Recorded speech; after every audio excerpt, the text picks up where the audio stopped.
Students, now we are here with the topic effect of dielectric on capacitance.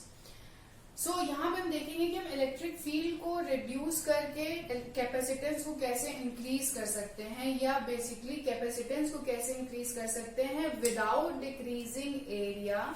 Means area को ना तो decrease किया जाए और ना तो डिस्टेंस को एरिया को इंक्रीज किया जाए और ना तो डिस्टेंस को कम किया जाए और तब भी क्या हो जाए, हमारा कैपेसिटेंस इंक्रीज हो जाए। तो what was the major factor, last lecture में हमने पढ़ा था कि मेजर फैक्टर कैपेसिटेंस के लिए क्या है। तो कैपेसिटेंस के लिए सबसे मेजर फैक्टर क्या है,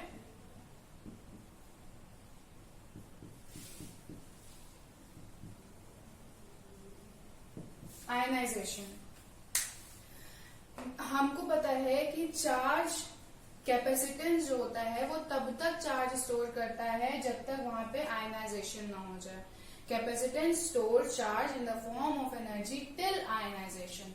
तो मेजर फैक्टर आपका कैपेसिटेंस के लिए क्या हुआ, आयनाइजेशन। अब इलेक्ट्रिक फील्ड को अगर हम चाहें कि कैपेसिटेंस को इंक्रीज कर दिया जाए तो कैसे हो सकता है, जब हम उसकी इलेक्ट्रिक फील्ड को क्या कर दें, डिक्रीज कर दें, बट विदाउट एरिया या डिस्टेंस को। भाई इलेक्ट्रिक फील्ड अगर हम डिक्रीज कर देंगे तो ऑब्वियस सी बात है इन दोनों फैक्टर को हमें लाने की जरूरत ही नहीं पड़ेगी। देखते हैं कैसे। तो इलेक्ट्रिक फील्ड के लिए अगर हम बात करें तो किस किस मटेरियल में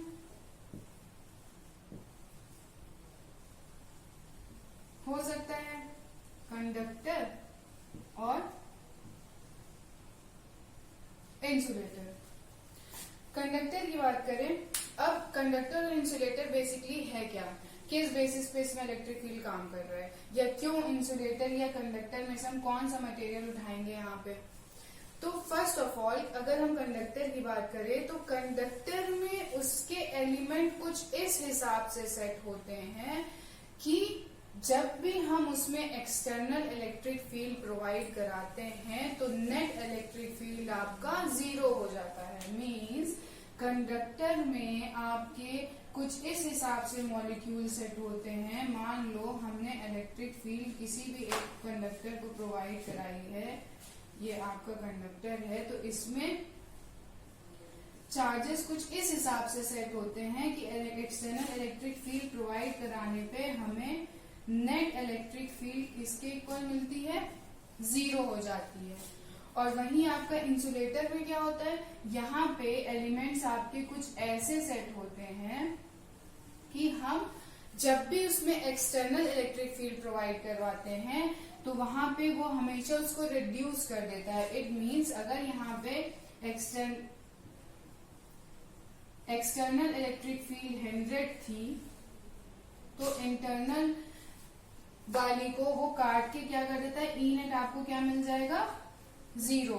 वहीं यहाँ पे अगर आपकी एक्सटर्नल इलेक्ट्रिक फील्ड आपकी क्या है, 100 है, तो इसके चार्ज कुछ ऐसे सेटअप होते हैं कि इसके अंदर जो इलेक्ट्रिक फील्ड प्रोड्यूस होगी वो इसको रिड्यूस करके कम कर देगी। मान लो ये 100 है, अंदर आपकी 40 थी, तो ये आपकी रिड्यूस होके हो जाएगी 100 माइनस 40 दैट इज 60 बचेगी।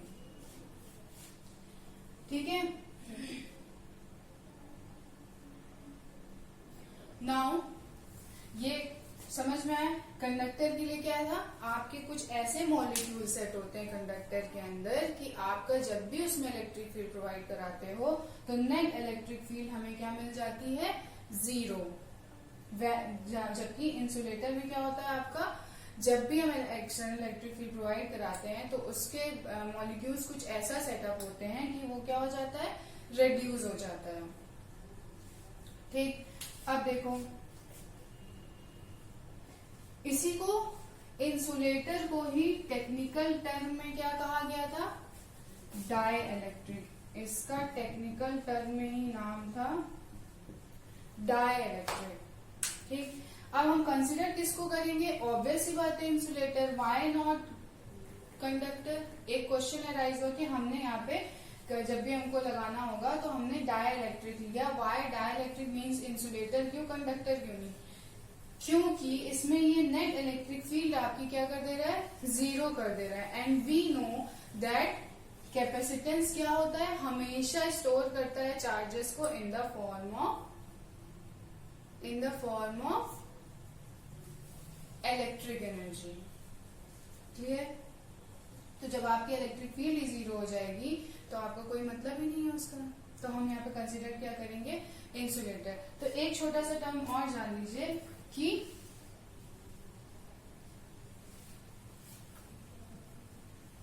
समटाइम्स एक नंबर में पूछा गया है टाइप्स ऑफ डाइलेक्ट्रिक। तो there are 2 types of dielectric, that is polar and non-polar.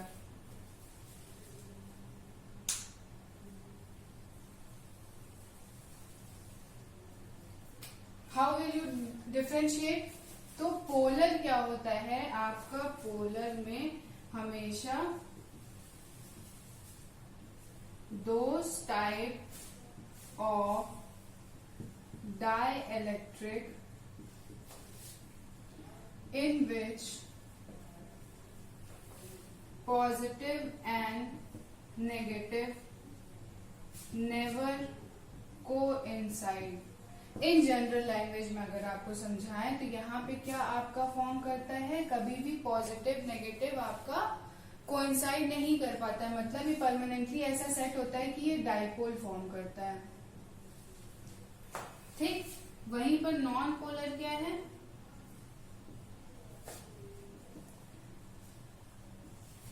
those type of dielectric in which positive and negative coincide at a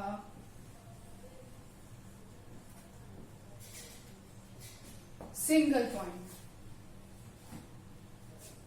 polar क्या था आपका, जो जहां पे पॉजिटिव और नेगेटिव आपका एक पॉइंट पे कोइंसाइड नहीं करता है, और जबकि आपका नॉन पोलर क्या करता है, एक पॉइंट पे कोइंसाइड करता है। मींस ये आपका डाइपोल फॉर्म करता है और ये आपका डाइपोल फॉर्म नहीं करता है। ठीक, तो एक और चीज थी, एक छोटा सा एक्सपेरिमेंट साइंटिस्ट ने किया था समझने के लिए कि वाई इंसुलेटर या कैसे हमें इंक्रीज करना है।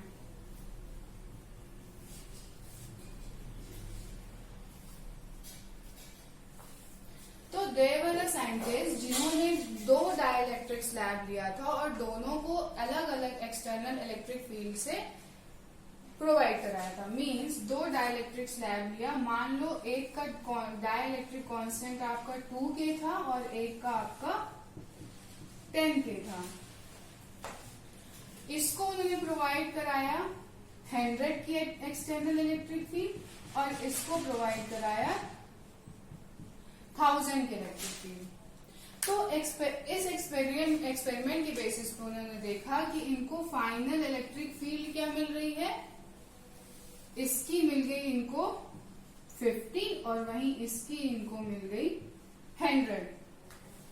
तो इन्होंने ऑब्जर्व किया कि यहाँ पे हो क्या रहा था, यहाँ पे हो क्या रहा है दोनों में। जब ऐसा इन्होंने किया तो क्या डिफरेंस फील किया कि यहाँ पे इनको क्या मिल रहा था, डिवीजन का प्रोसेस। इलेक्ट्रिक फील्ड क्या मिल रही थी, E0/K। E0 क्या था, एक्सटर्नल इलेक्ट्रिक फील्ड। ठीक, तो इन्होंने कहा कैपेसिटेंस कैसे इंक्रीज कर सकते हैं, जब हम इसकी क्या करें, इलेक्ट्रिक फील्ड को डिक्रीज कर दें। तो हमें एक मिल गया कि C = C0 × K।